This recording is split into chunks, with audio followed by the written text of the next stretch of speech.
El día 7 de agosto, la Federación Teosófica Interamericana los recibe a todos ustedes y muy especial a nuestra querida hermana María Belén Sender.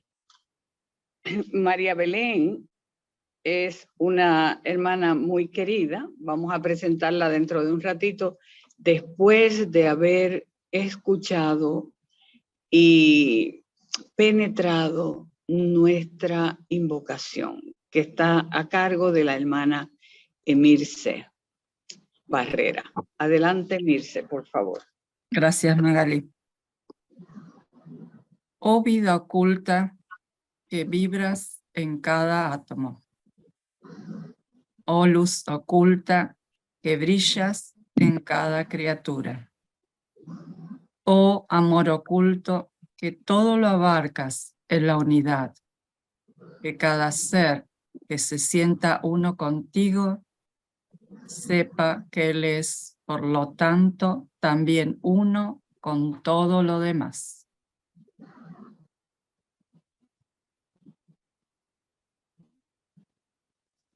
Muchas gracias. Bueno,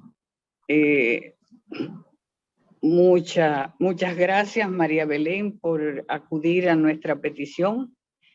Hoy es tu primer domingo, pero no será el primero, será uno de tantos, y nos sentimos muy felices al recibirte. La hermana María Belén Sender llega a la Sociedad Teosófica y toma su membresía en el 2003. Actualmente vive en Merlo, provincia de San Luis, Argentina. La hermana es licenciada en Ciencias Biológicas y ejerce la docencia universitaria. La hermana María Belén está casada con el hermano Mauro y es madre de dos preciosas criaturas. Así es que en nombre de la Federación Teosófica Interamericana, María Belén, pasamos los micrófonos para que nos des la charla de el discípulo hoy, el comienzo del sendero. Adelante, María Belén, los micrófonos son suyos. Gracias. Bueno, muchas gracias, Magali, muchas gracias por tan cálida bienvenida. Como has dicho, es mi primera vez en de compartir desde este lado, digamos, del escenario, estas reuniones. Espero les sea grato este momento, como lo va a ser para mí.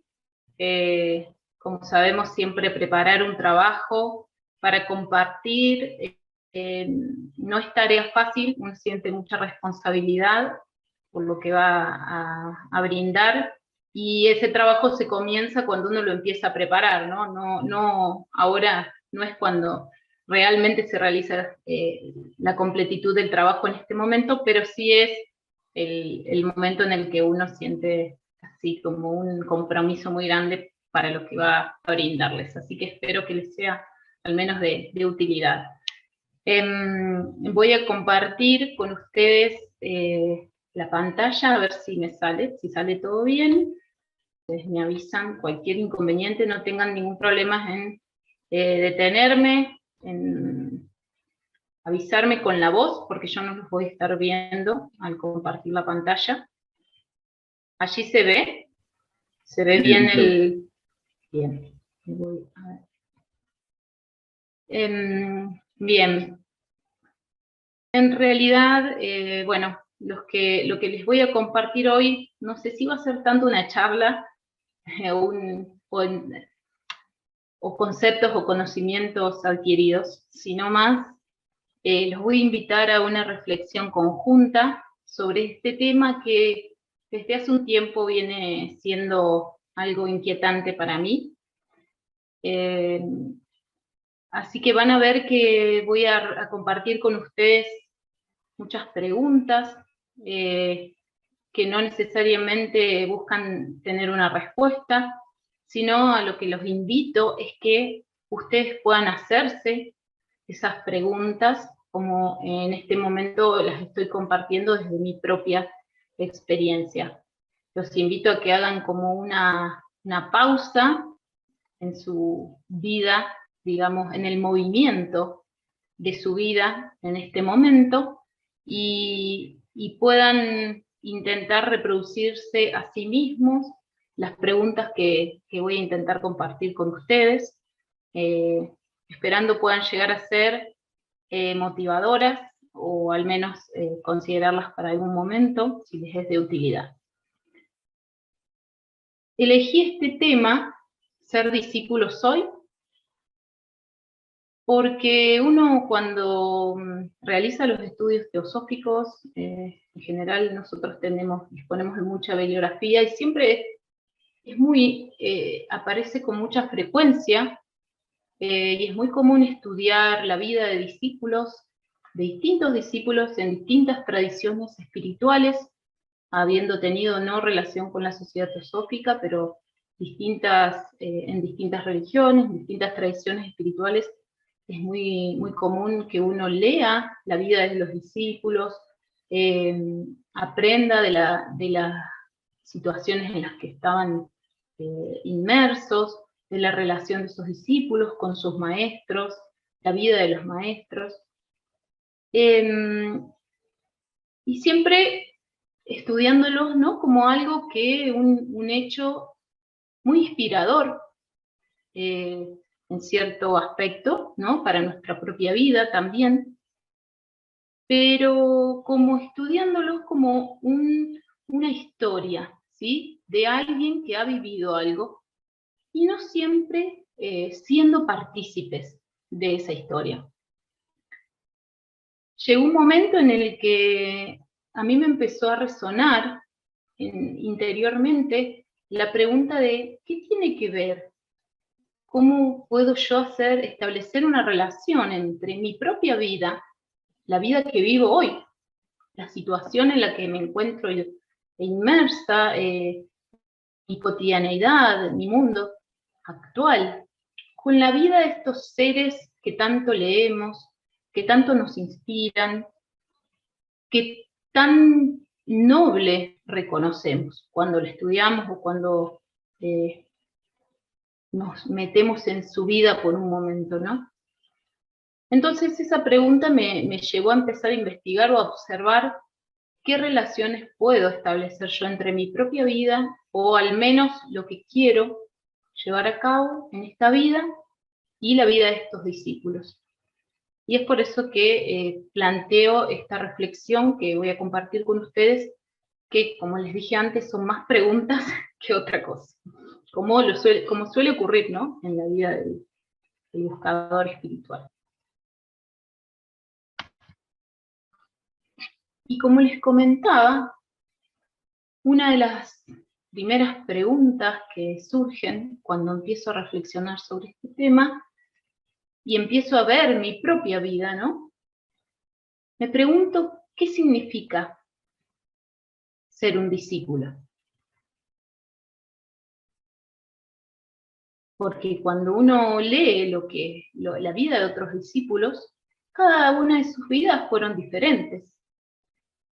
Cada uno de los trabajos a los que deberían abocarse los distintos seres que nosotros podemos conocer a través de la literatura han sido distintos.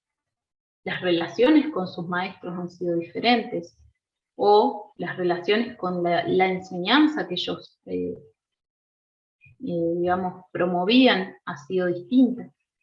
Entonces, ¿qué realmente es o significa ser un discípulo?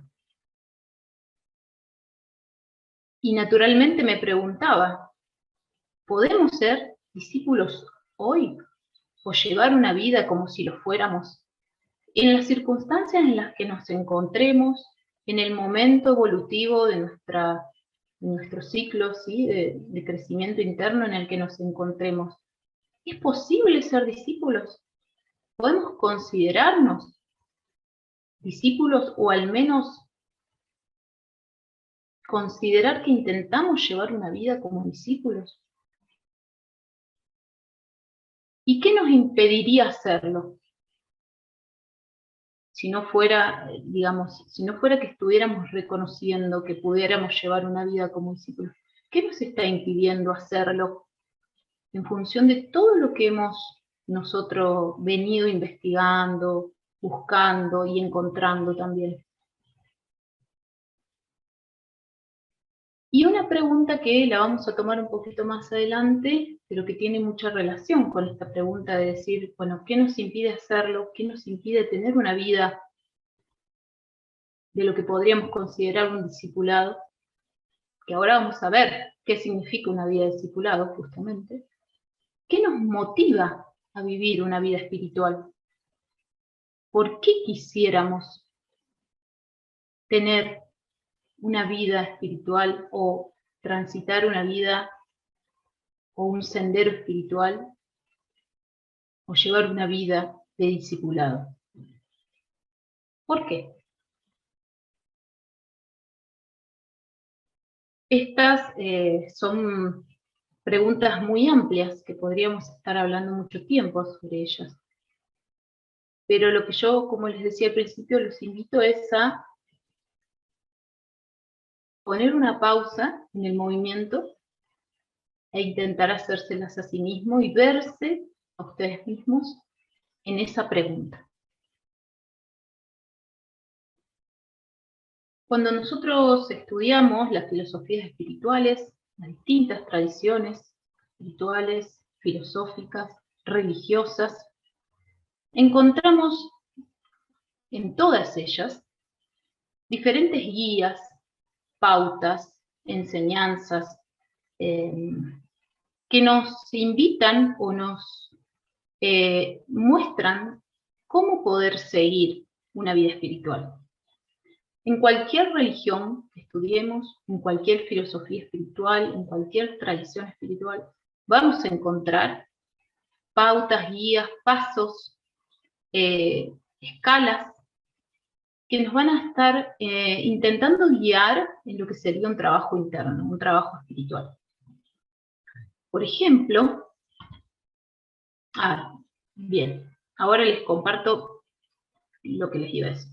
La voy a pasar y ahora, antes, perdón, de las pautas les quería comentar que busqué como primer acercamiento a este tema, ¿sí?, lo que significa la palabra discípulo en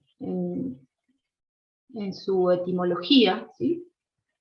Lo busqué en la Real Academia Española como parte de nuestro vocabulario en español, y les voy a compartir, antes de pasar a lo más doctrinario que les quería comentar, este significado. Hablan de un discípulo como aquella persona que aprende una doctrina, ciencia o arte bajo la dirección de un maestro, o de la persona que sigue la opinión de una escuela, aun cuando viva en tiempos muy remotos a lo que cuando se generó esa escuela bajo la guía de un maestro. Por ejemplo, los discípulos de Platón, Aristóteles, Sócrates. Nosotros, como estudiantes de la filosofía esotérica, podemos considerar que somos en primera instancia buscadores de esa verdad, buscadores de esa enseñanza a la cual después podemos adherir o podemos convertirnos en discípulos.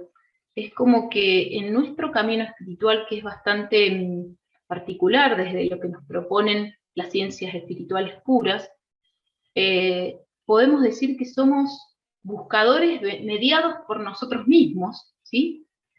La mayoría de las veces buscamos en las distintas escuelas filosóficas, espirituales, esa verdad que después puede convertirse en una guía, ¿sí?, para transitar este camino. Y entonces, en un punto, hasta podemos decir que en algún momento nos convertimos en discípulos de nosotros mismos, porque vamos buscando esa verdad que internamente luego se convierte en la guía, en el maestro, en ese sendero a seguir. Entonces, ser discípulo es estar siguiendo, si se quiere, esa enseñanza que reconocemos como verdad. Una enseñanza que la podemos encontrar en cualquier lado, en un libro, en la vida, en un hermano, en una hermana, en un maestro, o dentro de nosotros mismos. Por eso es que bajo la definición, sí podemos creer que un discípulo es el buscador de la verdad, es el que encuentra esa guía donde la sienta que está, y el que coherentemente sigue eso que ha encontrado. Entonces, como les decía, en esta búsqueda de la verdad y en estos encuentros que vamos, en estos felices descubrimientos que vamos teniendo en nuestra propia vida, podemos encontrar la guía bajo distintas formas. Distintas filosofías o enseñanzas nos pueden mostrar los pasos a seguir. Por ejemplo, hay una serie de enseñanzas que se han transmitido como requisitos y cualidades para transitar el sendero. Nosotros estas guías, como ya les digo, las vamos a encontrar bajo distintas formas, en mayor o menor amplitud, explicadas de una manera o de otra, pero siempre, más o menos, cuando uno hace un estudio comparativo, puede darse cuenta que todas apuntan hacia lo mismo. Podemos encontrar, por ejemplo, en las religiones los mandamientos, en la tradición del yoga, todos los pasos que indica el Raja Yoga, en el budismo, también las enseñanzas del octuple del sendero, en el hinduismo también un montón de enseñanzas muy útiles, entre las cuales se encuentran estas. Los 4 requisitos para transitar el sendero, que aquí he puesto en la filmina, los podemos encontrar, por ejemplo, expresados en forma de sutras, muy brevemente, pero con una intención particular, en el libro de Sankaracharya, el Vivekachudamani.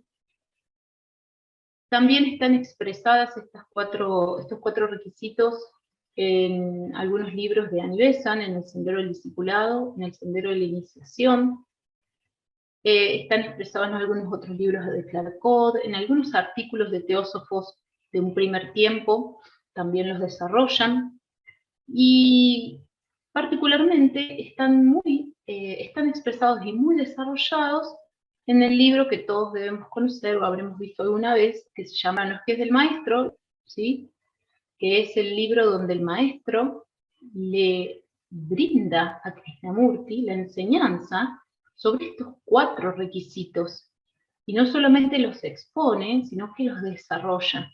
Nosotros por ejemplo, en el Vivekachudamani los tenemos expresados de manera muy sucinta, como es toda la enseñanza, ¿sí? En ese libro, en forma de sutra.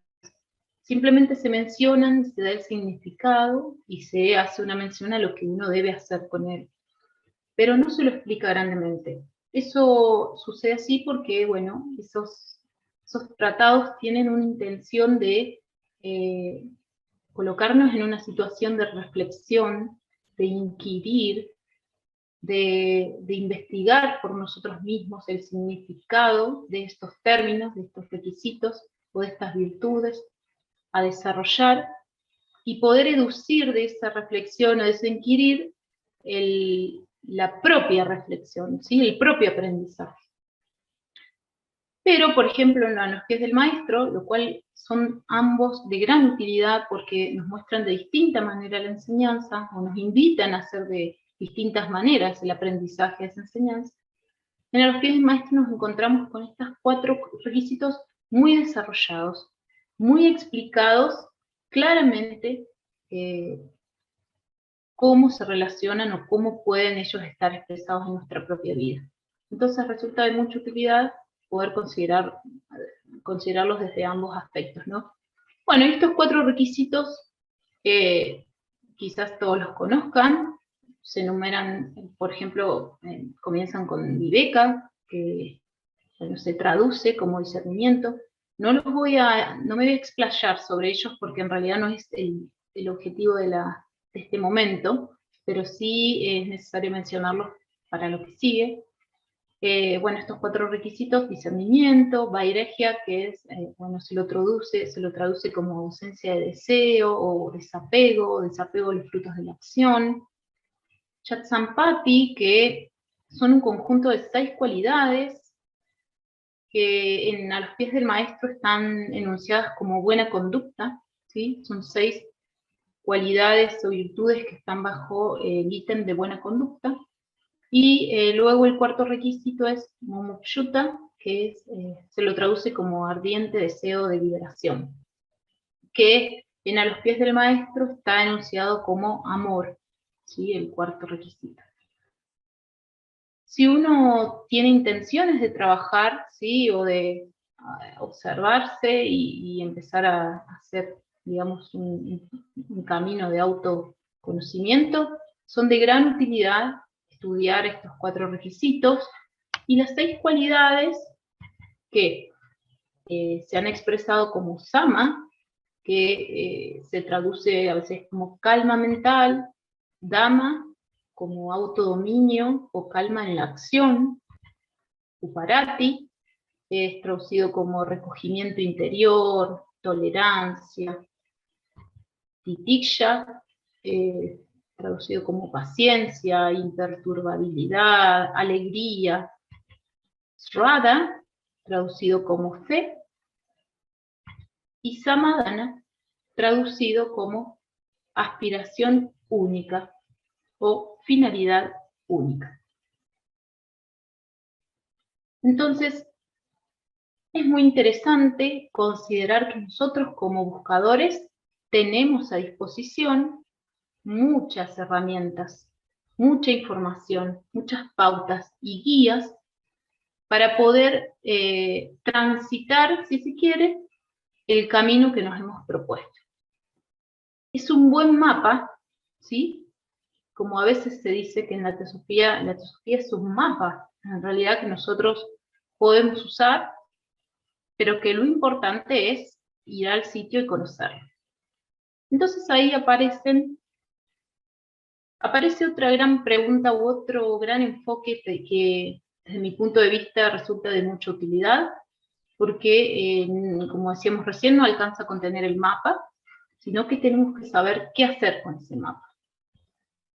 Entonces, una nueva pregunta. Este tipo de filmina lo van a ver varias veces, no se asusten, porque es donde yo trato de volcar las inquietudes y compartirlas con ustedes. Me hago la pregunta: si bien disponemos del mapa, de todas las herramientas, cuando hacemos esa pausa y miramos nuestra vida, hacemos como, ¿vieron cuando en las películas se pone pausa en el momento de la vida?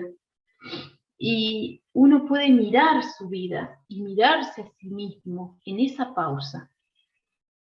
Preguntarnos con ese mapa ahí, o con todos los mapas que querramos que nos puedan ayudar.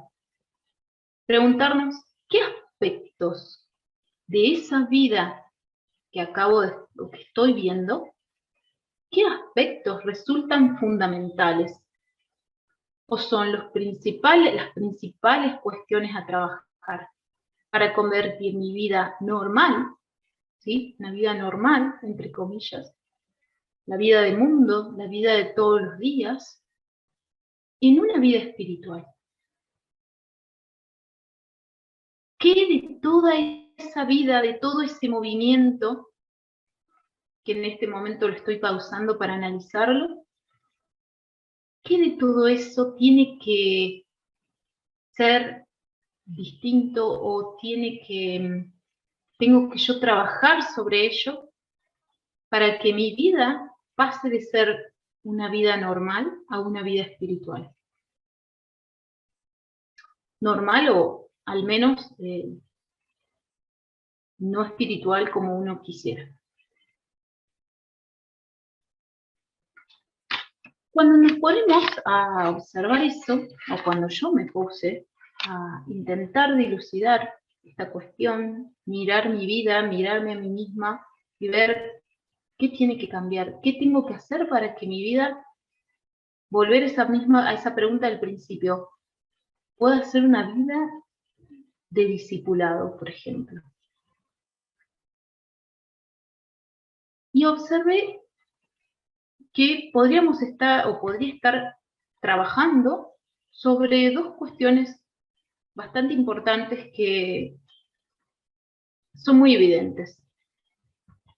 Una es el carácter. Todos tenemos un carácter. También podemos preguntarnos qué es el carácter.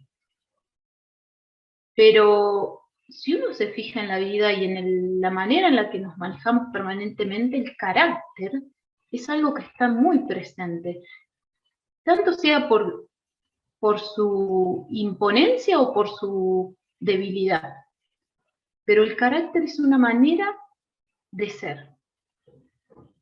Y es algo que, si bien no explícitamente está presente en todas las enseñanzas espirituales, sí está presente en algunas de manera explícita, pero de manera implícita en todas. Y ahora vamos a ver un poquito de eso. Entonces, una cosa es el carácter, que es algo sobre lo que creo fundamental que debemos trabajar y podemos investigar un poquito qué significa el carácter.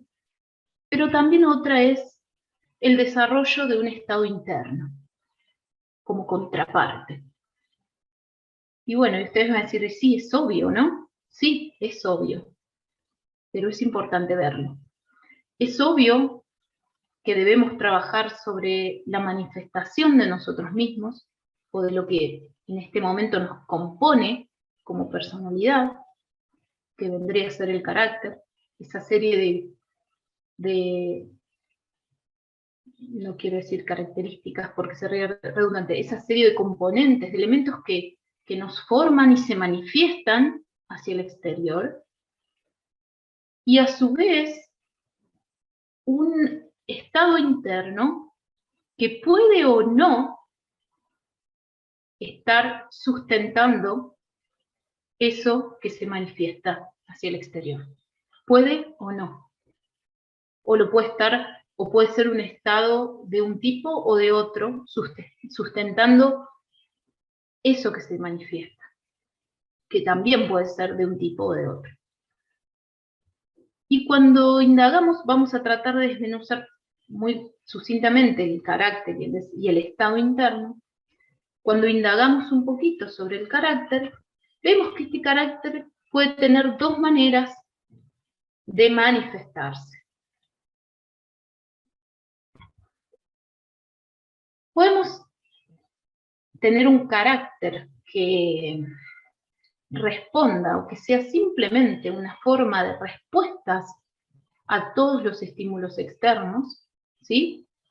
Estos elementos que actúan juntos en nosotros, porque son en este momento nuestra constitución, ¿sí?, personal, y actúan juntos respondiendo permanentemente al estímulo que nos llega de afuera.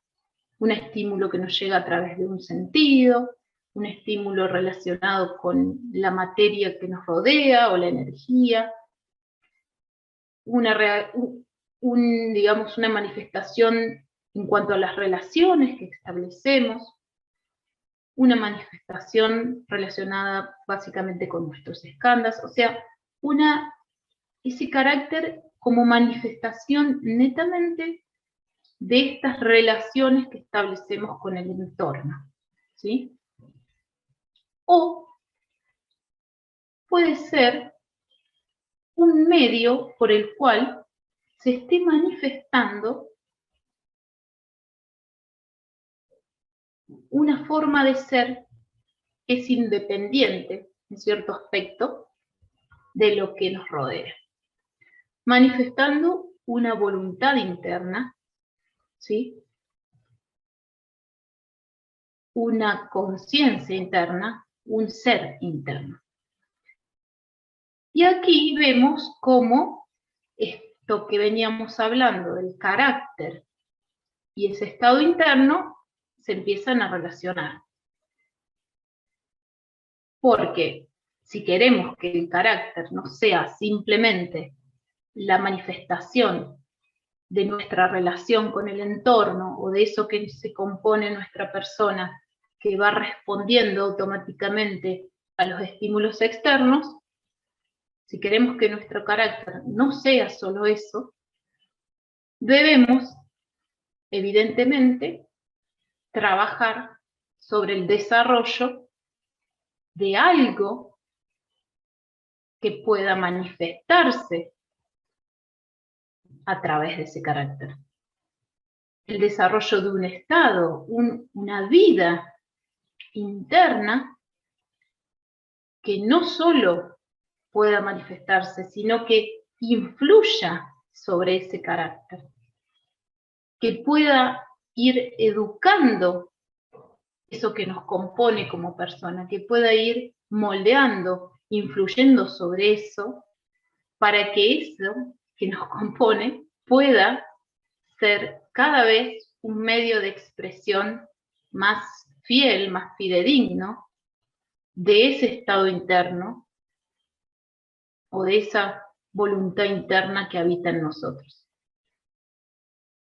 Entonces vemos como que estos aspectos a trabajar en nosotros pueden ir combinándose tranquilamente y deben ir haciéndolo para lograr algo parecido, ¿sí?, a una vida interna de mayor riqueza y más parecida a lo que venimos buscando o intentando encontrar. Como les decía, antes, no muchas veces se habla del término de carácter en las tradiciones espirituales, pero sí está mencionado, y de hecho, cuando yo recién les mostraba los 4 requisitos y las 6 cualidades, justamente a las 6 cualidades se las describe, no lo había puesto en la anterior filmina a propósito, se las describe como 6 cualidades para la transformación del carácter.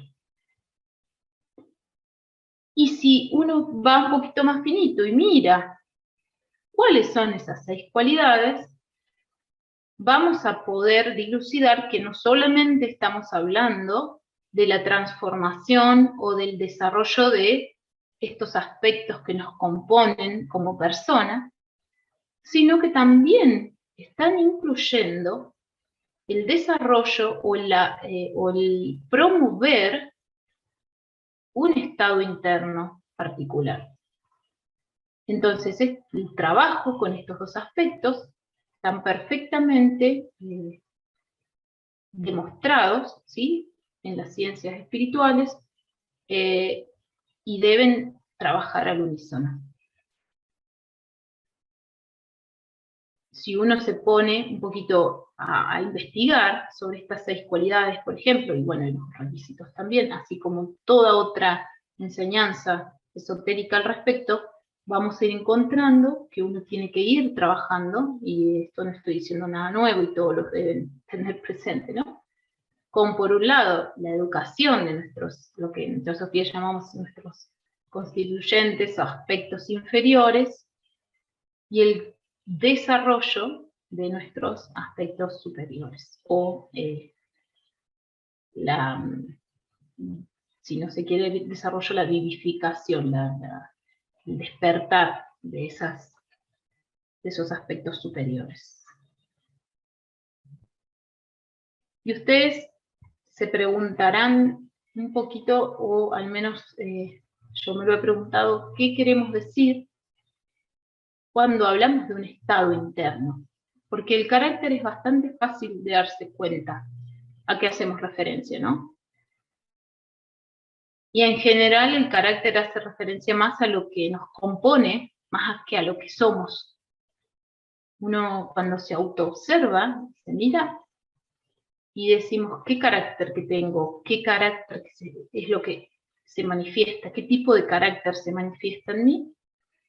Es como que son cosas que están con nosotros, ¿no? Son elementos, son energías, son modos, son hábitos que nos componen y se manifiestan, hasta incluso en contra de nuestra propia voluntad. Pero el estado interno, ¿qué es el desarrollo de un estado interno? ¿A qué hacemos referencia con ello? A mí me gusta poner un ejemplo del estado interno como cuando uno quiere recibir a un huésped en su casa. Para mí, esta analogía que les voy a presentar significa el cultivo de un estado interno. Es como generar un espacio, un lugar, un estado, para que un huésped, que en este caso nosotros podría ser nuestra propia conciencia, se aloje allí. Porque nosotros sabemos que nuestra conciencia puede alojarse en el hogar que ya tenemos armado. Nuestro cuerpo, nuestra mente, nuestras emociones, en general nuestra conciencia se aloja cómodamente allí y permanece un montón de tiempo y no quiere irse de allí, porque ya tiene un hogar muy bien armado. Pero el desarrollo de un estado interno significa crear un nuevo hogar para nuestra conciencia, si es que deseamos que nuestra conciencia habite allí. Por ejemplo, cuando nosotros invitamos a un huésped a nuestra casa, a un amigo, a un ser querido o a alguien que lo necesite, primero que debemos pensar en un lugar para que este huésped se sienta cómodo, para que pueda estar, ¿sí? Entonces, lo primero que tenemos que hacer, si no tenemos ese hogar, es construirlo. Lo primero que hay que hacer es construir el hogar. Construir algo significa esfuerzo, significa mover materia, ¿sí? Nosotros tenemos que construir una habitación más en nuestra casa y debemos mover elementos, materiales, hacer un esfuerzo, ¿sí? Entonces, construir algo, construir este hogar desde lo material implica un cierto esfuerzo, un esfuerzo sostenido y un movimiento de materia. En cualquier nivel eso ocurre. Pero sabemos que simplemente con tener algo construido no alcanza para que eso sea un hogar, para que alguien pueda habitarlo cómodamente y quiera permanecer en él. Ese hogar debe estar limpio, ¿sí? Entonces, cuando supongamos que hablamos de construir un espacio, un estado, un hogar dentro nuestro, para que nuestro huésped interno, para que esa conciencia pueda alojarse, si hablamos de construirlo desde la materialidad, desde el esfuerzo, hablamos del estudio, del movimiento de nuestra materia sutil en ese espacio, en esa interioridad, para que algo pueda generarse, para que un espacio nuevo pueda abrirse, en donde poder asentar nuestra conciencia. Entonces decíamos, no alcanza con que esté generado, sino que debe estar limpio ese hogar para nuestro huésped. La limpieza podemos estar considerándola como nuestra propia purificación. Ese trabajo permanente de purificación, de autopurificación. Pero una habitación construida y limpia no alcanza para que un huésped pueda alojarse. Debe estar, si hay cosas adentro, esas cosas deben estar ordenadas. Debe haber armonía, belleza en esa habitación, para que este huésped pueda alojarse y permanecer. Entonces tenemos que trabajar con nuestras emociones, con armonizar lo que lo que somos en este momento, para que en ese hogar interno pueda establecerse y permanecer armónicamente nuestra conciencia allí alojada. También debemos proveer a nuestro huésped de alimento. Si no, no nos va a durar mucho. Entonces, este alimento podemos considerar como que es el permanente cultivo de nuestro, o el permanente aprender, pero también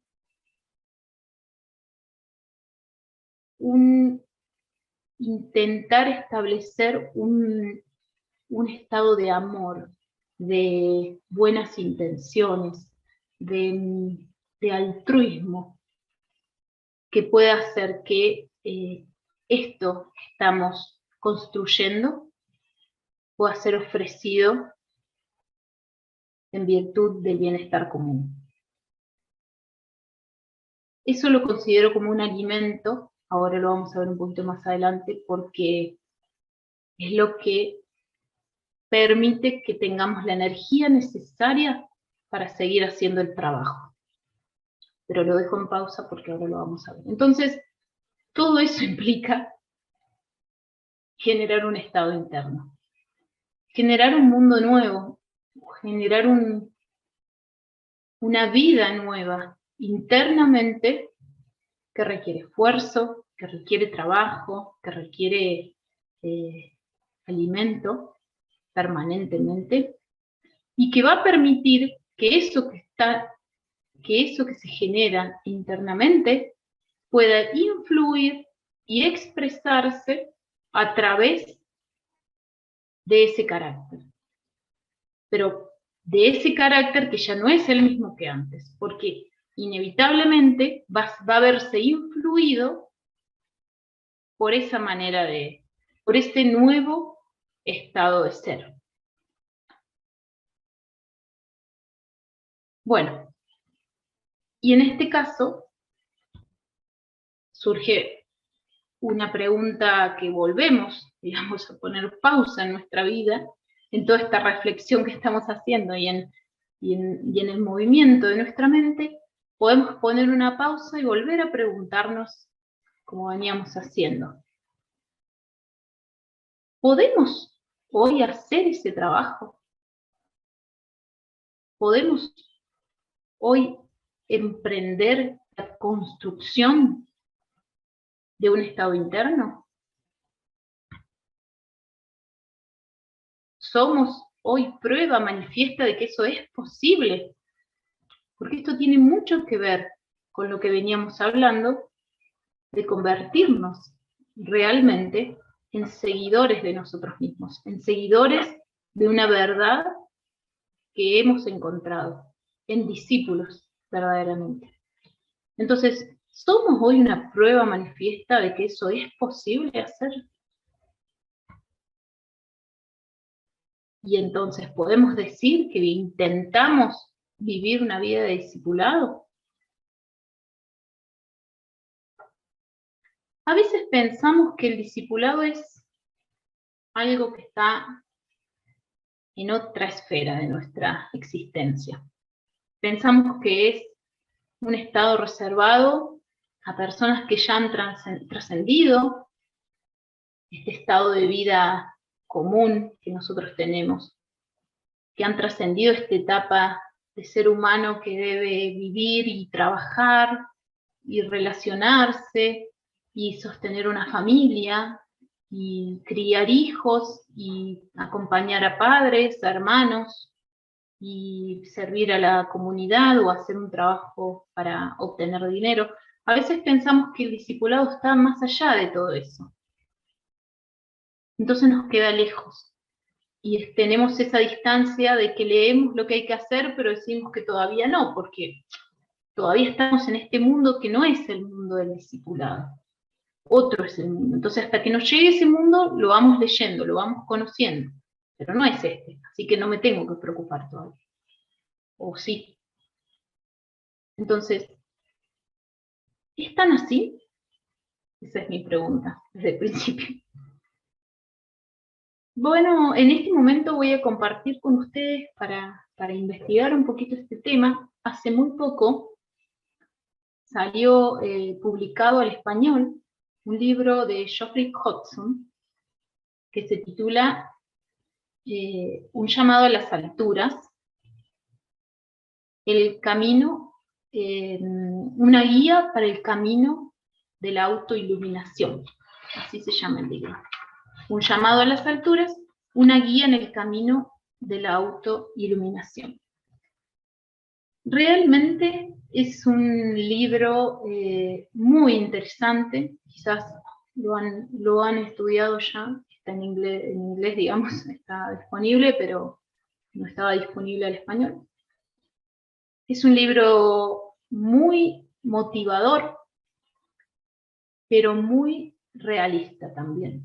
Evidentemente Hodgson ha pasado por todo este trabajo y lo quiere compartir con nosotros. Entonces, Geoffrey Hodgson con este libro, bueno, les decía, es muy interesante lo que plantea.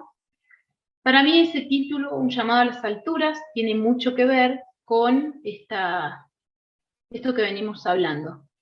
Una inquietud interna, ¿sí?, que nos mueve a transitar un camino en particular.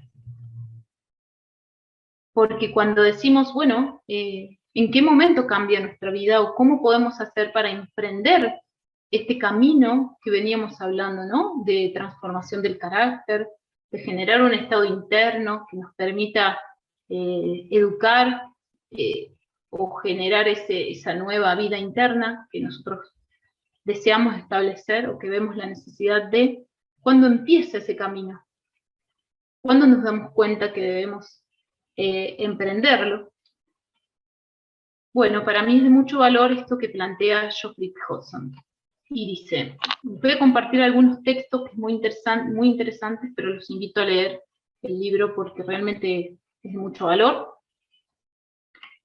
Él dice, la influencia del llamado sobre los que son capaces de responder desinteresadamente es la de despertar y desarrollar el idealismo. Así, desde las cumbres hasta las profundidades de la gran escalera de la vida, un poder actúa inspirando a todos los que están ascendiendo para que lo hagan más rápidamente.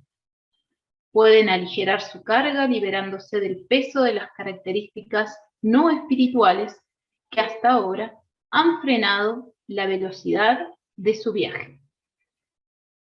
Esta inspiración evocadora e interna resuena eternamente, así como la luz del sol brilla siempre.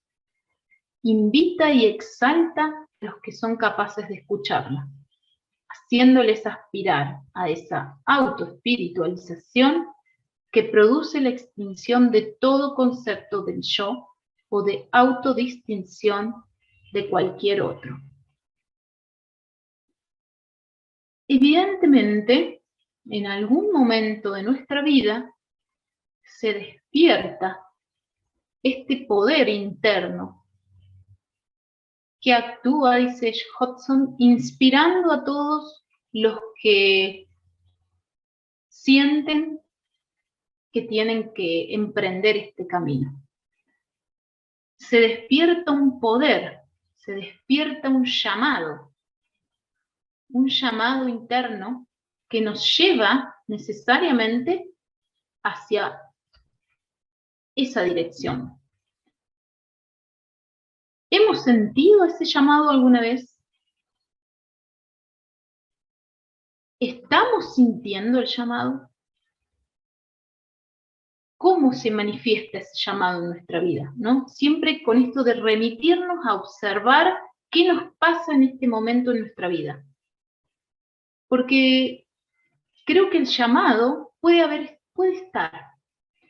Creo que hay una diferencia entre el que el llamado uno lo pueda escuchar así como un ruido, ¿no? Cuando uno dice algo me hace ruido, en ese sentido de ruido. algo me está haciendo ruido.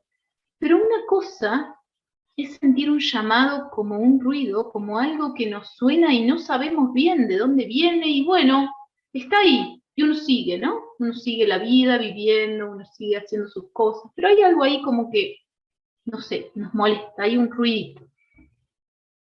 Y otra cosa es escuchar el llamado, reconocerlo, darse cuenta qué quiere decir y hacerse cargo. En esto del comienzo del sendero, ¿no? Creo que cuando nosotros podemos reconocer ese llamado y hacernos cargo de él y decir, algo interno me está moviendo para esta dirección, cuando nos damos cuenta ya es el momento en el que hemos dado el primer paso dentro del sendero del discipulado. Ya no hay vuelta atrás, ya hemos escuchado ese llamado, ya hemos dado el primer paso, estamos ahí. Pueden pasar muchas cosas, pero hemos pisado, hemos dejado la huella dentro del sendero.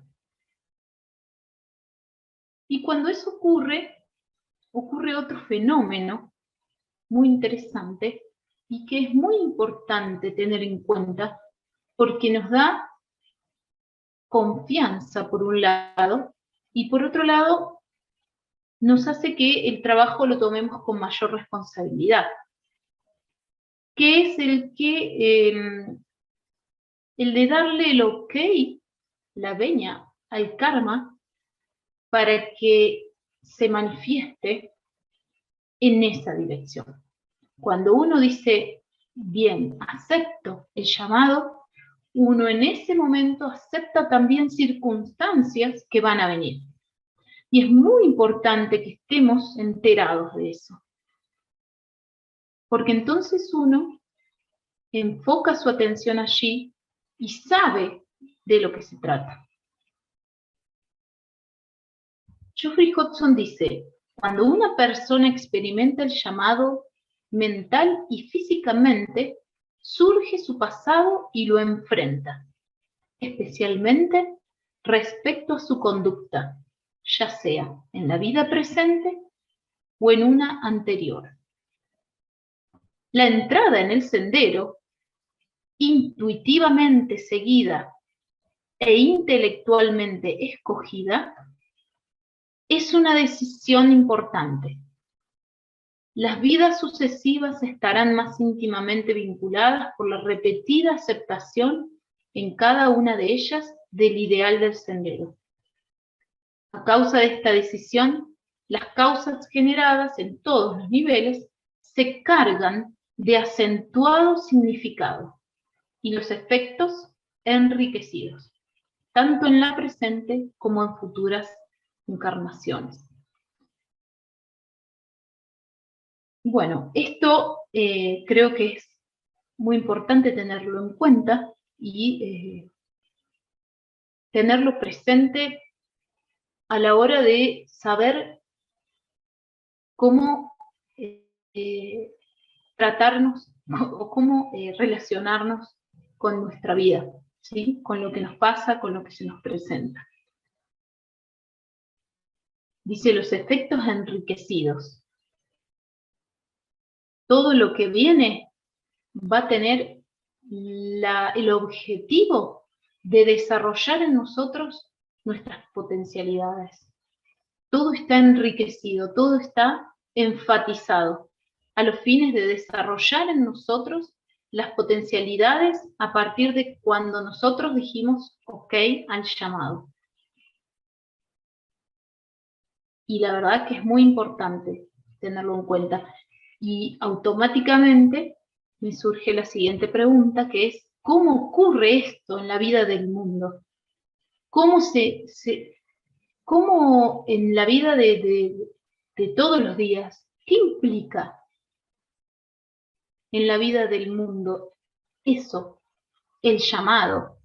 Darle ok al llamado y aceptar que mis efectos kármicos estén enfatizados y enriquecidos para potenciar y acelerar el desarrollo de nuestras capacidades internas. ¿Qué implica en la vida en mi vida de todos los días, con mi familia, con mi trabajo, con las relaciones? ¿Qué implica todo eso? Porque estamos acá, no estamos en la vida de monasterio, no estamos en la vida de discipulado bajo la guía de un maestro, quizás todavía, o algunos sí. Pero, ¿qué implica ese movimiento que aparenta ser tan fuerte en mi vida normal de todos los días? Y ahí, bueno, no los voy a leer textualmente pero es muy interesante lo que plantea Hodgson. Él dice sobre que es el momento en el que la vida nos lo presenta, es la manera en la que uno debe hacer eso que se presenta. No hay panoramas diferentes posibles. Lo que se presenta, cualesquiera, dice, que sean las condiciones favorables o desfavorables, en el más pleno significado del término, estas condiciones deben ser aceptadas. Entonces, es la vida del mundo en el momento, todo cambia cuando uno, nada depende de las circunstancias, todo cambia cuando uno acepta el desafío. Eso es lo que nos convierte en verdaderos discípulos.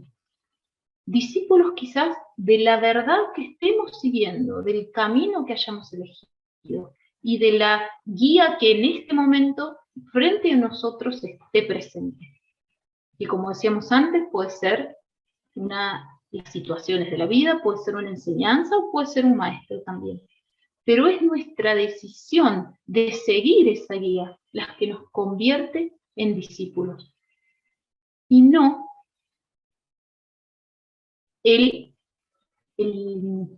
la circunstancia que nos rodee. En este libro siempre menciona, no, antes eran escuelas de misterio, antes eran ashrams, o en algunas situaciones pueden ser ashrams.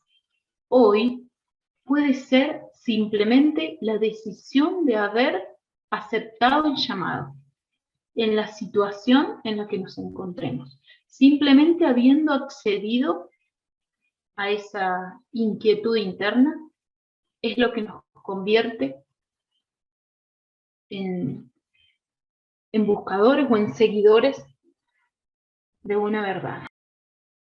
Bueno, se me está yendo un poquito el tiempo, no quiero dejar algunas cuestiones interesantes.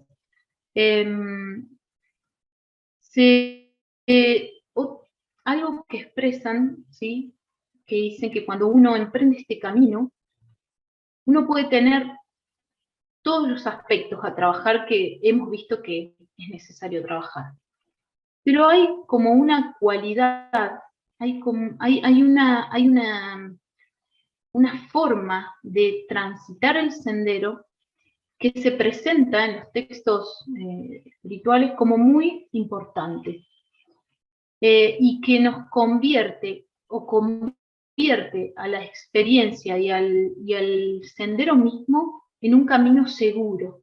Pase lo que pase, sea cual sea la circunstancia que se presente, si uno tiene esa virtud que ahora comento, presente o desarrollada o la usa como manera para transitar el sendero, se dice como que uno va sobre terreno seguro. Esa cualidad que hace que nuestro camino sea seguro, sea cual sea la circunstancia, es el interés por el bienestar de los demás. Se dice que si uno debe definir a un maestro de sabiduría por una cualidad, esa es la cualidad que lo define, el interés por el bienestar de los demás. Entonces se nos indica que poco a poco tenemos que ir yendo desde el egoísmo al inegoísmo, y esto no es nada nuevo, ¿no? Pero intentar que toda nuestra vida esté teñida del no autointerés, sino del interés por el bienestar ajeno. Que al principio, dicen los textos, que son los que ahora voy a pasar, no los voy a comentar, que al principio será nuestra vida personal o nuestro entorno cercano, nuestra familia, nuestros seres queridos cercanos, pero que inevitablemente eso poco a poco debe irse expandiendo hacia toda la familia humana, hacia toda la familia de la naturaleza, hacia toda la vida en general. Es una cualidad el tema del interés por el bienestar ajeno que nos asegura, dicen los textos, ¿no?, un camino, digamos, con un objetivo definido, no desviaciones. Podremos tardar más, podremos tardar menos, pero tener siempre presente en cada cosa que hacemos qué grado de participación de interés propio tiene eso que hacemos. Y bueno, entonces, eso se transforma en todos los buscadores espirituales en una fuerza interna de búsqueda, en una inspiración. El bienestar o el interés por el bienestar ajeno se torna una fuerza interna, motor de acción que nos lleva a transitar lo que tenga que ser transitado. Ustedes imagínense si tienen que hacer algo por gusto propio o porque alguien realmente lo necesita. Hay una fuerza interna extra que cuando algo tiene que ser hecho por el bien ajeno, porque alguien urgentemente lo está necesitando, esa fuerza interna en nosotros se presenta y nos mueve a hacerlo. No hay excusas. Eso es muy importante de ir cultivándolo también, porque, como les digo, hace que nuestro camino sea seguro. Y en este sentido es que a veces es dura esta pregunta, pero es una de las más importantes que me hago a diario, o que me he hecho, que significa, bueno, que la pregunta es, ¿qué nos motiva a vivir una vida espiritual? Es la pregunta que estaba al inicio. ¿Qué nos motiva a vivir una vida espiritual? ¿O qué nos motiva a vivir directamente? ¿Qué nos motiva? Cuando uno hace esta pausa en la vida que les vengo proponiendo, nos observamos, ¿qué nos motiva a levantarnos cada día? ¿Qué nos motiva a ir a trabajar? ¿Qué nos motiva a permanecer haciendo cosas? ¿Qué es lo que nos motiva?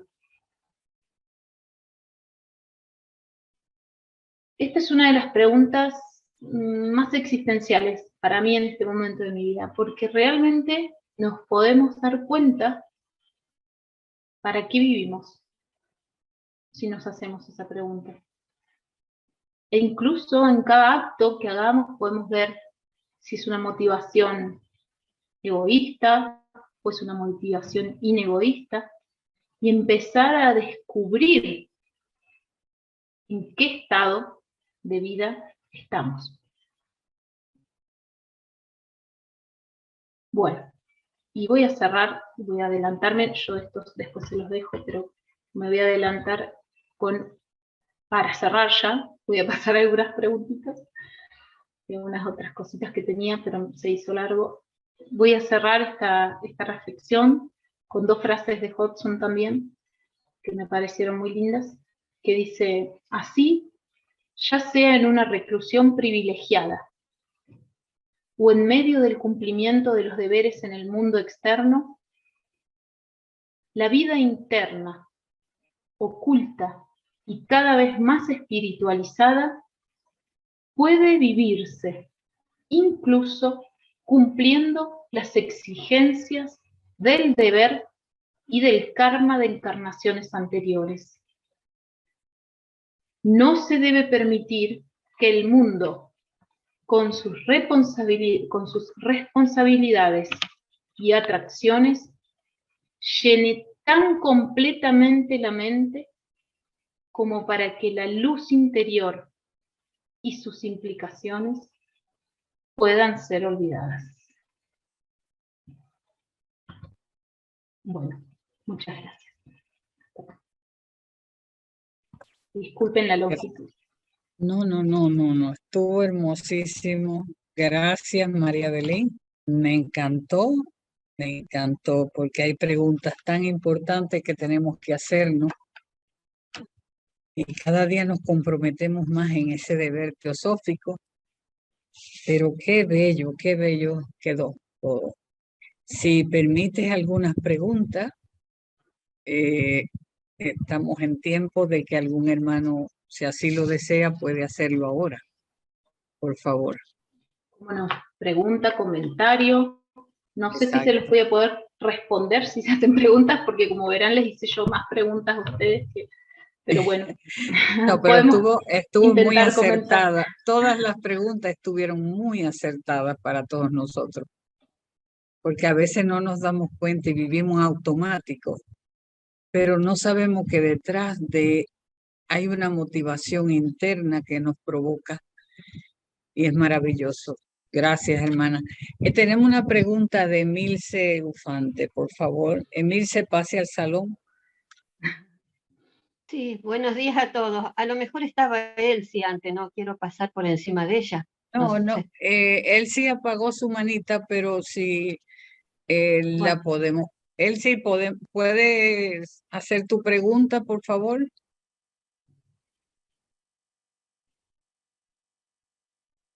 Él sí. Bueno, podemos ir empezando con Oxa y Empecemos última después. entonces, Emilce, por favor, bueno, adelante. bueno. Escucharte para mí fue un placer, una delicia, fue muy enriquecedora, muchas preguntas que me hice, pero también me gustaría preguntarte si se necesita la presencia de un núcleo esotérico para caminar mejor el camino del discipulado. Bueno, primero voy a compartir algo que está escrito en las enseñanzas, que también justamente estuve leyendo de esta charla, y después de última mi opinión, que justamente dice exactamente eso, que en general las personas que empiezan a cambiar su vida en algún sentido distinto al que traía, y con, digamos, miras de un trabajo espiritual, que eso implica quizás el cambio de muchos hábitos y de muchas maneras de vivir, aunque no sean drásticas, pero sí en distintos detalles y de distintas maneras, tienden a reunirse con personas que estén haciendo lo mismo, como una manera de acompañarse, de darse fuerza, de aprender juntos. Justamente estas enseñanzas resaltan la importancia de hacer que las personas que tienen las mismas motivaciones puedan realizar el trabajo juntos. Sí. Decían que antes, en los monasterios, por ejemplo, eso se daba naturalmente, ¿sí? Los aspirantes a una vida espiritual que tenían la posibilidad de recluirse y trabajar juntos tras un objetivo espiritual, naturalmente se reunían así. Y resaltan que hoy, en la vida más moderna, también ocurre, y es muy sano que ocurra y es muy útil. Así que yo creo que sí, que de la manera que se pueda, no necesariamente tiene que ser físicamente o estar todo el tiempo junto con otras personas, pero de la manera que se pueda, estar en comunicación o acompañar el trabajo entre distintas personas con una misma motivación, si se quiere, resulta de mucha utilidad. Incluso, perdón, muchas veces los distintos compañeros van siendo los maestros que uno va siguiendo o de los cuales uno va aprendiendo. No como un símbolo de autoridad ni mucho menos, pero vieron que siempre dicen, el maestro se encuentra donde uno lo quiera buscar, o sea, en todos lados. Y ahí en las enseñanzas resaltan que siempre un compañero nos puede enseñar algo y nosotros podemos llegar a ser de ayuda para otro. Por eso también es tan importante compartir, porque uno también aprende a ceder, aprende a escuchar y también puede serle de utilidad a otra persona. Así que bueno, creo que sí. Bueno, muchas gracias, Belén. Y le haces un hermoso homenaje a tu nombre, ¿no? Tan importante. Gracias. Nuestra querida hermana Teresa, pase a la sala, por favor. Pues buenas tardes, Belén. Es un gusto. Buenas tardes, Teresa. Igualmente. En otras clases. Qué importante todo lo que acabas de darnos esta tarde. No lo puedo resumir en 4 palabritas, lo voy a resumir en 5. Porque es que, a ver, hablaste primeramente de los grandes seres, los grandes maestros que escriben sus libros, ¿verdad? Para mí es importante leer un libro de un maestro, de un teósofo, de muchas personas, pero considero que yo no puedo hacer lo que él ha hecho porque es lo que él ha vivido. Sí puedo coger lo que llene a mi interior para yo luego llevarlo a la vida. Eso es una cosa. Después, la ausencia de deseo. ¿Qué verdad tiene? Tenemos que estar en la vida implicadas. Mientras no nos impliquemos, no sabemos lo que es la espiritualidad, porque si no nos implicamos solamente en nuestra personalidad, la que hace el trabajo. Cuando lo haces desde tu interior, sin esperar nada a cambio, que me perdonáis porque me repito mucho, pero es lo que vivo, entonces empiezas a saber qué es la espiritualidad. No hay que buscarla, te viene. Depende de cómo tú interiormente estés abierta para recibirla. Tengo más cosas, pero prefiero que otros hablen. Gracias, Belén. Ha sido muy importante. Gracias a ti. Gracias, hermana Teresa, gracias. Tenemos otra persona, pero lo que tengo es un número y no puedo llamarla por su nombre. Pero pase adelante, hermano o hermana, por favor. Buenas tardes, buenos días. Buenas. No sé por qué se presenta ese número, voy a investigar, pero recientemente se presenta. Bueno, yo lo que quería era un poco a partir del marco de esta maravillosa plática, compartir mi experiencia. Yo entré a la Sociedad Teosófica por una situación intuitiva, fue un sueño. Entonces, a partir de eso entré con muchísimas ganas y gusto y seguridad, como generalmente nunca me había acercado a ninguna religión. Yo sé que esto no es una religión, pero digamos que yo toqué muchas puertas en esa búsqueda de la espiritualidad, ¿no? Y bueno, todavía sigo en la búsqueda, pero cuando entré aquí estuve como que la seguridad que este era mi camino. Sin embargo, bueno, entonces empecé a escuchar muchas de las sesiones, empecé a leer mucho, a dotarme de la literatura para conocer más. Obviamente estoy en pañales, pero digamos que me ocupé de esa parte. Y bueno, también he tratado de ocuparme de la parte del servicio, de otras cuestiones. Sin embargo, muy recientemente me ha pasado un fenómeno que es, no dejo de pensar que este es el camino, pero me ha pasado un fenómeno que es un poco como como querer guardar un poco de distancia, ¿no? O sea, tal vez sea que necesito procesar toda la información, reflexionarla, pero me ha pasado eso, que siento que tengo como que cobrar distancia para realmente reflexionar. Entonces, en ese sentido, por ejemplo, la pregunta concreta es si realmente esto que tanto está en el marco de lo que sucede en el camino o tengo que tener alguna previsión o cuidado. Esa es mi pregunta y muchas gracias por la plática hermosa. Una preguntita, ¿me puedes repetir lo último porque se cortó un poquito, al menos yo no lo escuché? Si la pregunta específica, ¿me la puedes repetir?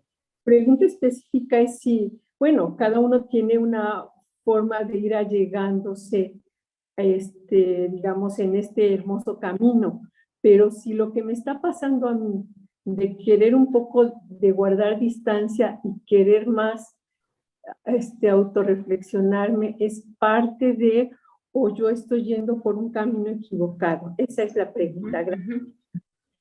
Bien. Bueno, antes que nada, yo no me siento con autoridad de responder, porque cada experiencia es personal. Lo que puedo sí es comentarte lo que he leído justamente, y te recomiendo mucho, si conseguís el libro El llamado a las alturas de Geoffrey Hodgson, porque toca todos estos temas, todo lo que hemos hablado y todo lo que uno vive en su propio camino, lo habla, lo toca en tanta amplitud que abarca todas las posibilidades. De hecho, él comenta ahí que ciertamente el buscador espiritual empieza en algún momento a sentir la necesidad de cambiar sus hábitos, dejar los hábitos que no les son favorables para establecer este estado interno y adquirir hábitos que sí lo son, que incluso hasta puede transformarse en una persona que aparenta estar como sumida en un propio mundo, dice él, que nadie puede enterarse qué pasa, sumida en un silencio interno muy grande, pero no obstante, si le toca vivir en las circunstancias del mundo moderno y tiene esta firme convicción de seguir este camino, tiene la fortaleza o puede buscar la fortaleza de transitar ese aislamiento interno, incluso, dice él, sin que nadie se dé cuenta, o que sí se den cuenta. Puede darse de las distintas maneras, o uno estar en completo aislamiento interno con respecto a lo que lo rodea y que nadie se dé cuenta, o ver que una persona necesita estar recluido en sí mismo, aparentando una especie como de aislamiento. Y dice que en determinado caso, estas personas pueden salir a desarrollar, o uno cuando está en ese estado, ¿no? Puede salir a desarrollar las habituales obligaciones de la vida y sin la mínima perturbación interna volver a ese estado original que necesita para seguir cultivando lo que está gestando, ¿no? Entonces, aparentemente es totalmente natural que en algún momento de nuestro desarrollo, si bien no nos encontramos en una época en la que sea lo más común irse y recluirse en un ashram, o en una montaña, o en una cueva, o sumirse en un estado meditativo absoluto, sí se dan estos momentos de reclusión interna, manifiesta o no, y de recuperar ese estado cuando uno deja momentáneamente las obligaciones del mundo. Así que lo que vos describes, por lo menos en la bibliografía, también lo comentan. Gracias, hermana. Julián García, por favor, pase a la sala. Perdón, sí, buenas tardes. Gracias, hermana. Sí, ¿qué tal, Magali? Belén, me gustó mucho tu charla. Y te quería hacer una consulta, porque a la hora de emprender ese camino espiritual, digamos, de introspección, las escandas, ¿no te juegan una mala pasada? O sea, uno por ahí querés hacer ese trabajo, lo querés realizar con los demás, etcétera.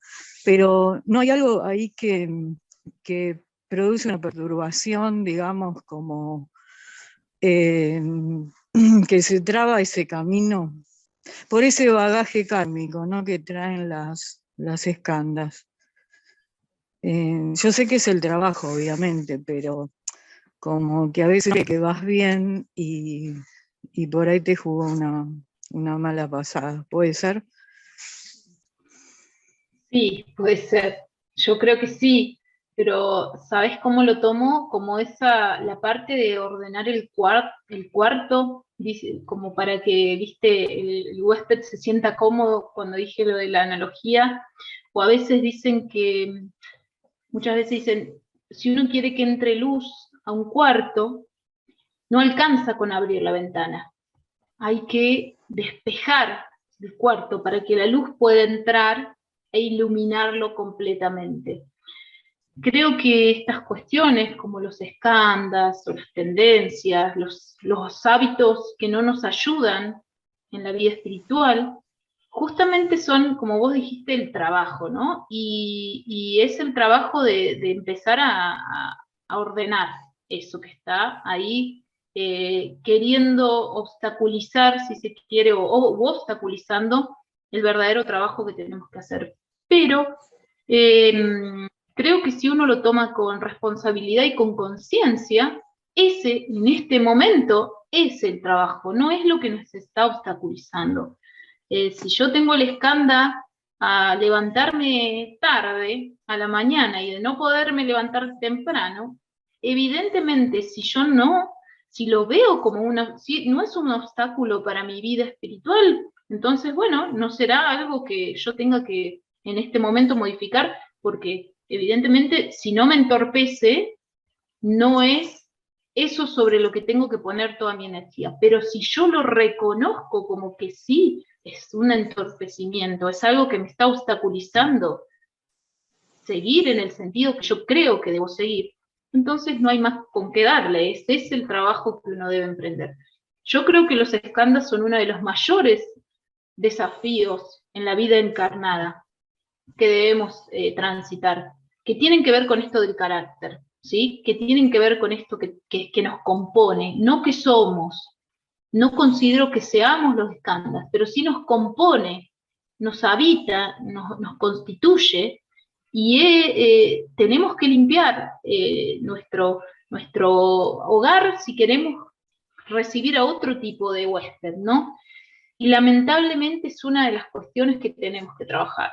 Así como también trabajar con el estado interno, que a veces estos mismos escándalos nos obstaculizan para establecernos en nuestro estado. Lamentablemente nos tenemos que asumir como unos compañeros y tratarlos con el mayor amor posible para que los podamos, digamos, incorporar o transformar hacia lo que no nos genere un entorpecimiento, ¿no? Sí, obvio. Bueno. No te ayude mucho. Gracias. Gracias, Che. Gracias.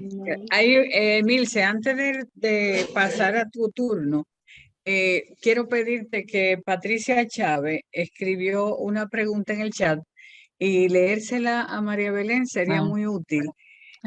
También tengo en el chat a Emilio que pide la editorial de el libro y la traducción al español. Por favor, que no se nos escape para contestar esas dos preguntas. Justo, en realidad levanté la mano con esa intención de leer las preguntas del chat, pero primero quería felicitarla a Belén.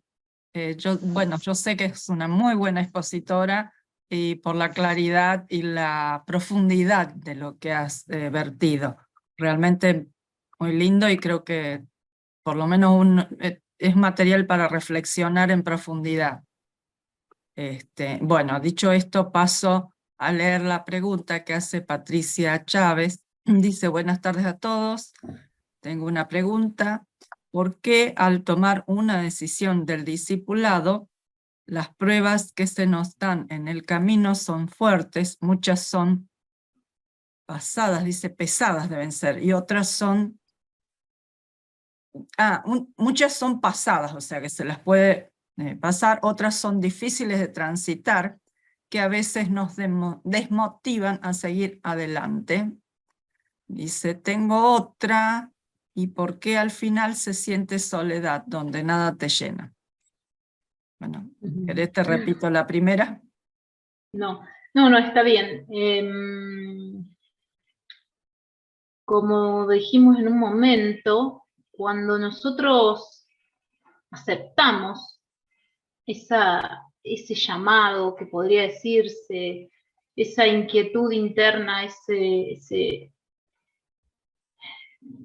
aspiración interna a recorrer este sendero, ¿no?, de la autotransformación, necesariamente se dice, no es que yo lo haya descubierto la pólvora, pero se dice que es como que tomamos la decisión de acelerar nuestra transformación para convertirnos en servidores útiles de la humanidad.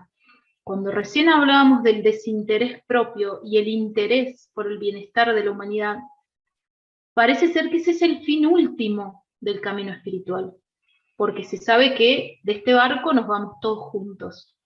Entonces, transitar el camino de la autotransformación tiene como fin último convertirnos en servidores más útiles, ¿sí?, para el bienestar de la humanidad toda. Entonces, cuando aceptamos ese llamado, cuando aceptamos ser parte de ese servicio al mundo, hay cosas que necesariamente en nosotros tienen que ser superadas, tienen que ser resueltas, deben ser aprendidas, porque son el primer obstáculo a superar para poder emprender el camino con, digamos, una carga más liviana, con algo que nos ayude y no nos entorpezca, con una conformación personal más útil a los fines de este camino y del servicio que vamos a emprender. Porque cuando uno estudia no cabe duda que este es un sendero de servicio y no de autocomplacencia. Entonces, todo lo que tiene que ver con la autocomplacencia o con lo personal y egoísta debe desaparecer para poder seguir avanzando. Y si nosotros aceptamos el desafío de avanzar, lo que nos traba tiene que salir. Y al dar el ok que decíamos, estamos justamente pidiendo, digamos, inconscientemente o conscientemente, dejar lo que nos pesa atrás para poder avanzar más rápido y poder ser mejores servidores. Por eso es que las pruebas son tan fuertes, porque tienen que ver con lo que somos esas pruebas y con lo que debemos dejar de ser, o con lo que nos constituye y que debe dejar de constituirnos. Y como nos golpea exactamente donde estamos en este momento, es porque yo considero que son fuertes. Y ese estado de soledad, ese estado de soledad está presente, es muy bien descrito por muchos místicos, por muchos buscadores y aspirantes al discipulado. Parece ser que es un estado de vacío más que de soledad, pero nuestra psiquis o nuestro, digamos, psicología lo interpreta como una soledad. Puede ser una soledad en algún momento, en esto que hablábamos antes, de no sentirnos que estamos en la sintonía de la mayoría del mundo, que eso es perfectamente entendible, porque no somos tantos los que por ahí queremos emprender un camino de servicio. Pero por otro lado se dice que el discípulo siempre en un momento de su transformación experimenta este vacío, porque ha dejado atrás todo lo que lo constituía y está en ese tránsito de convertirse realmente en lo que es, en lo que siempre fue. Hay un libro que se llama La nube del no saber, que también es un libro de un místico que no se sabe, no tiene un autor, un libro, digamos, devocional muy, muy lindo, que justamente describe este estado entre lo que uno deja de ser y lo que va a ser, que se siente como ese vacío, y que uno debe tener la confianza suficiente para transitar ese desierto que está presente en las religiones también, ese camino en el desierto, ese sacrificio, para poder traspasarlo con la fe, esa shraddha que está presente también en la enseñanza, de que lo mejor está por venir, digamos, o lo correcto, o lo que tiene que ser. Entonces, creo que son todos estados naturales del trabajo que hemos emprendido. Y que bueno, tenemos que tener la confianza de que van a pasar. Gracias, Belén. Bueno, y gracias a la hermana que hizo la pregunta, Patricia Chávez. Emilce, entonces, bajar la manita si no tienes más preguntas y vamos a pasar a la última pregunta, ¿no verdad? Está lo de la editorial. A él sí. Perdón. Sí, La editorial es la editorial teosófica en español, ¿sí? La ETE, cuya sede, digamos, está acá en Argentina. Ustedes pueden comunicarse a la editorial si entran en la página web de la Sociedad Teosófica en Argentina. Allí está el contacto de la editorial y pueden hacer los pedidos. Se les va a responder rápidamente. Gracias. Gracias. Elsie. Y con esa dejamos en libertad a nuestra querida María Belén. Vale. Es libre ella ya, Magali. Sí. Digo, que gracias primero porque has sido una persona muy clara en la exposición. Has tocado cada tema de la parte del conocimiento interno a través de la meditación, suponte, ¿no? Una de las disciplinas o prácticas. Lo has hecho de una forma genial. La obra de este señor, yo no la conozco, pero la voy a conocer porque me interesa muchísimo.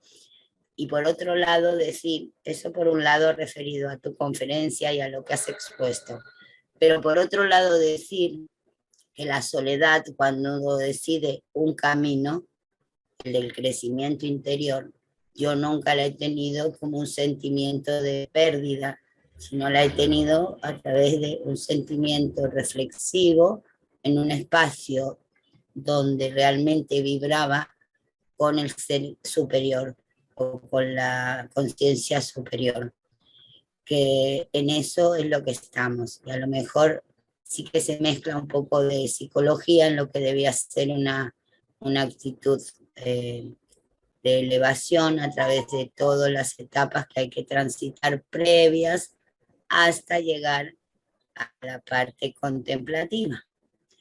Y que me siento muy orgullosa de participar en este grupo, en recibir gente como tú, y aparte me emocionas porque eres muy joven y sabes muchísimo. Te felicito, Belén. Ojalá hagas muchas conversas, como decimos por aquí, de este estilo. Son realmente reconfortantes. Mil gracias. No, por favor, gracias a ustedes por brindarme la oportunidad de compartir las inquietudes, más que nada. Y bueno, muy a gusto de haber participado. Gracias, Belén. Gracias, Elsie. ¿Hay algo escrito en el chat? Si Emilce me puede ayudar, por favor, para decírselo a Belén. No sé si hay alguna pregunta. No, son agradecimientos. Okay. Allí dice en la pregunta de la hermana Patricia, en mi experiencia, dice, el vacío solo se llena con el servicio y la devoción. Es mi experiencia. Después son agradecimientos por esta hermosa charla, gracias de corazón. Gracias a todos. Si todo el camino teosófico se traduce en el servicio a los demás, como es en la acción concreta, como es que debemos ayudar. Ok, Esa es mi pregunta. gracias Belén. En nombre de la Federación Teosófica Interamericana. Ay, tenemos una pregunta. ¿Alcanzará otra más, Belén? Sí, no hay es la problema. hermana, ok, el hermana Edil, y con ella acabamos, por favor, las preguntas. Adelante, Edil, por favor. María Belén, querida, estoy muy feliz de verte. Conozco tu trayectoria muy de cerca y solo quería tal vez hablar sobre esa parte que parece que preocupó, ¿no?, en algunos hermanos, sobre la sensación de la soledad. Porque en el momento de las pruebas yo creo que es eso lo que se siente, y la sensación de soledad. Pero yo creo que sería la respuesta a lo que tú expusiste, ¿no? O sea, por eso nos juntamos. Por eso nos juntamos. Es decir, entre los semejantes entendemos de qué se trata, y el calor que puede emanar de los que estamos muy comprometidos es muy distinto. Es decir, la sensación de, hey, somos familia, ¿no? Somos un montón y todos estamos juntos, y eso es no solamente un compañerismo, sino que está muy lleno de afecto, ¿no? Un afecto real, sincero, diferente a lo que es la familiaridad que nosotros conocemos como familia, o la amistad que conocemos como amigos. Sí. Yo creo que esa es la razón por la que de una manera inconsciente nos juntamos, y nos juntamos muy juntitos hasta sentir que somos familia. Eso es lo que quería añadir a esa parte que dice: te felicito, conozco tu trayectoria, sé que eres una gran expositora, y mi cariño para ti, querida. Habla. Gracias. Muchas gracias. Edil, Creo que esto que ha dicho de la familia espiritual es muy cierto. Es muy cierto. Hay una familiaridad entre que pasa, digamos, que no es lo mismo que la familia física o las amistades físicas, y yo lo tomo como una familiaridad espiritual, ¿no? Y creo que trasciende límites, fronteras, pandemias y todo lo que tenga que ver con lo físico. Así que bueno, me alegro mucho que estos momentos nos sirvan para reforzar esos lazos. Incluso aunque no nos conozcamos, se siente la empatía, ¿eh? Así que muchas gracias, soy yo la agradecida. Bueno, entonces, gracias a todos los hermanos, y Belén, en nombre de la Federación Teosófica Interamericana, te damos las gracias por habernos dedicado este espacio con tu charla Ser discípulo hoy, el comienzo del sendero. Creo que es el momento más difícil, pero más interesante de comenzar a caminar ese sendero.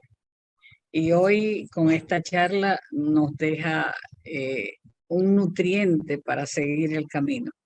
Es como si fuera a llevar una mochilita nueva en ese sendero.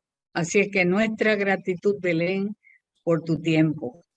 Y gracias, y en otro momento te llamaré, y como sé que eres dada al servicio, tendremos nuevamente a Belén. Así es que nuestra gratitud. Sí, Gracias por compartir. Belén. Gracias, Belén. Ese es el deber, ese es el deber. Sí, sí. Ok, gracias.